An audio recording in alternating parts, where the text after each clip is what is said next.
Who is undoubtedly the most dangerous person you know? For a friend's 16th birthday, we went to an indoor airsoft arena.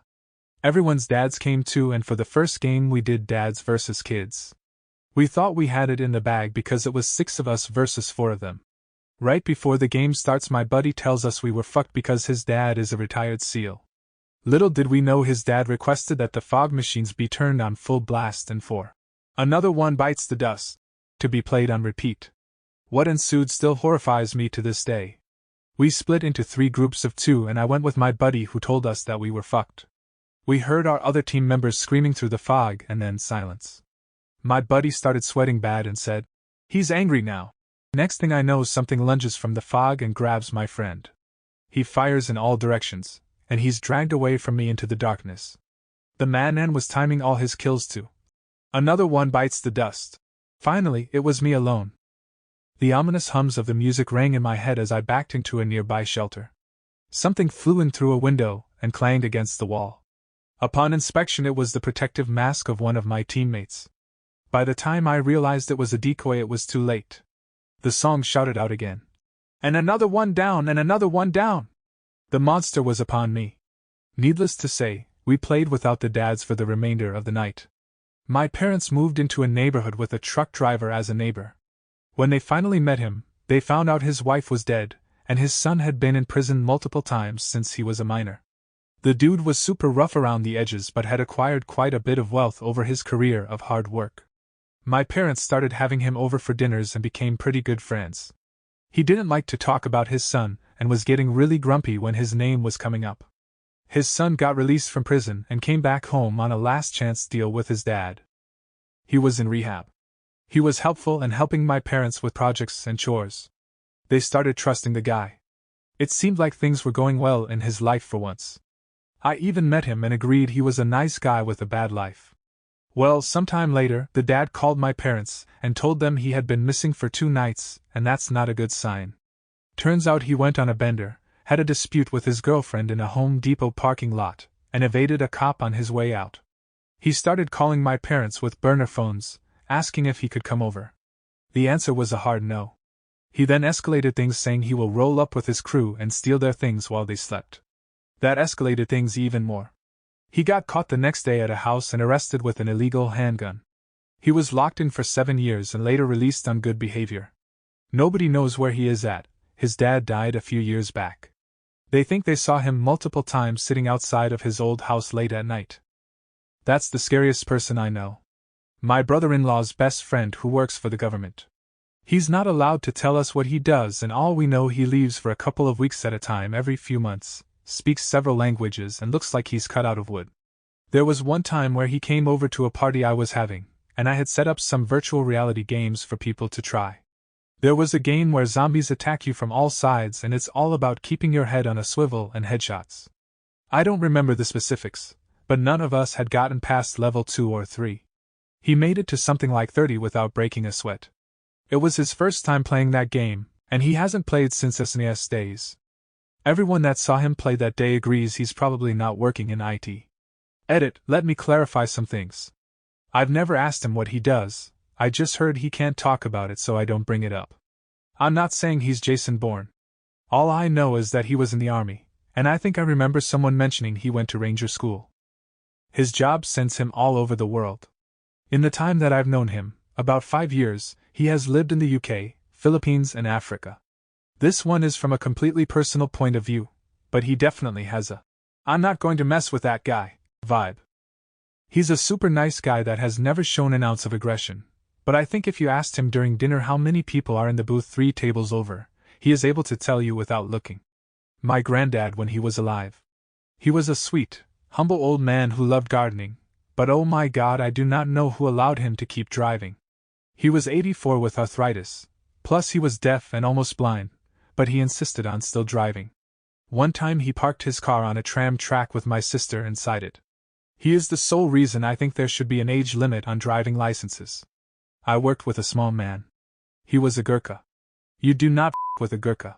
Someone triggered some sort of defense response in him by accident, and he basically flipped a guy twice his size to the ground in an instant, and was ready to continue until he snapped out of it. Part of their tradition is that if they draw their knife, they must draw blood. He was awoken in the middle of the night, marched out, and shown horrifying things to condition him. They really are like something out of Dune, and in my opinion one of the closest things to an honor-based warrior you see in media. However, to this day, he is the nicest man I have met in my entire life. When I quit that job, I could almost have been in tears, as that man was the only reason I enjoyed going to work. I used to work for different pot farms out in Northern California. I got a job working for some guy another friend was working for. They were brothers. I worked for the one brother mostly on his farm. He pretended to be a peace and love hippie who went to music festivals and stuff. The other brother was a kind of mob boss for the Bulgarian mob. I thought they were just pot growers, which was semi-legal at the time. It turns out they had their hands in all sorts of traffickings. I had to get the out of that situation when I found out what was really going on. It was wild too, because everyone I met came off as pretty nice. I never suspected them of being full-on gangsters. They didn't want to pay me when I quit, and I almost got mauled by their massive dog. I was pretty naive and highly stoned back then. I worked at a hot tub manufacturer for a short period some years ago, and they employed good behavior prisoners because the prison was next door to the factory. There were always a few guards around, but we worked closely together and always got to know the inmates in our areas. Of course, people would ask them what they were in for. It was a variety of stuff such as failed hired hitman, robbery, etc. To be honest, they were super cool to work with, would highly recommend. They weren't allowed certain luxuries but had water flasks, so sometimes on factory breaks I would ask them if they wanted anything like candy, snacks, soda, and put it in the flask for them to enjoy when out of sight of the guards walking around. They appreciated it quite a lot. My uncle, he's a paranoid schizophrenic but also very aggressive, and he would often instigate fights. Sometimes these fights would be against multiple people, and there were a few times I watched him beat up 3 and even 4 people at once, including one time where someone was hitting him with a bat. He always thought he was being threatened, and his fight or flight response was to always choose fights so his adrenaline could turn on at the drop of a hat.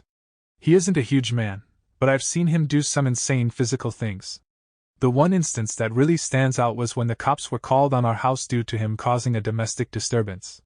This was when he was only starting to succumb to his illness, so he still had his wits about him much of the time, so when he opened the door and the cops asked to come inside, he said no. They didn't have a warrant, but the cops tried to push their way past him into the house anyway. He didn't resist, but they couldn't move him back, so they decided they were just going to arrest him. The cop at the top of the steps tried to cuff him, and they tumbled down the steps. When they got up, my uncle attacked, and I watched as he beat the out of 4 cops for about 10 minutes until they finally subdued him. And by subdued, I mean they pepper sprayed him right away, were beating on him with nightsticks the whole time, and they had to tase him at least twice. Those cops were fucked up by the end of it. He basically threw the smaller female cop across the street at one point. He spent a few nights in jail and eventually got probation. I don't know all the specifics of how he avoided real jail time. I was only like 9 years old when this happened and did my best to not question him about anything for self-preservation reasons. I assume it's because they tried to enter the home and arrest him without a warrant, or potentially because the one cop put their hands on him first, causing them to fall down the steps, but I don't really know. I also don't know why they didn't shoot him in the moment. I assume it's because there was a little kid watching in the doorway. For other reasons, I won't go into how he eventually became my primary caregiver until I turned 18 and his schizophrenia only got worse. Childhood was fun. Some dude a family member of mine knows. They were work colleagues for over 25 years. The dude is a black belt in karate and a few other martial arts. He has a lazy eye and messed up ears from all of the fists his face ate. He lit his ex's house on fire over her being a bit petty in the divorce. Beat up a neighbor over a parking dispute, and when the neighbor called the cops, he set his car on fire. He used to sell drugs in an organized, professional way. He didn't need anyone's help enforcing payment. He was his own enforcer. He was active in a truck drivers' union and would routinely scare the shit out of union busters and nasty supervisors. He's the only one people were told to stay clear from. He owns multiple large houses and cottages and is over 60 years old. He still will, for about $200, deliver a pizza to someone. That's code word for breaking someone's leg or messing with them for $200. He'll ring at people's place, holding a pizza for them to open up the door. When they do, he unleashes a world of pain and just leaves whatever message was ordered to be left. He just likes fighting. He's also very good at it, and always evaded being pinned for anything he ever did. Fortunately for me, he's friendly to my family. Just don't owe him money.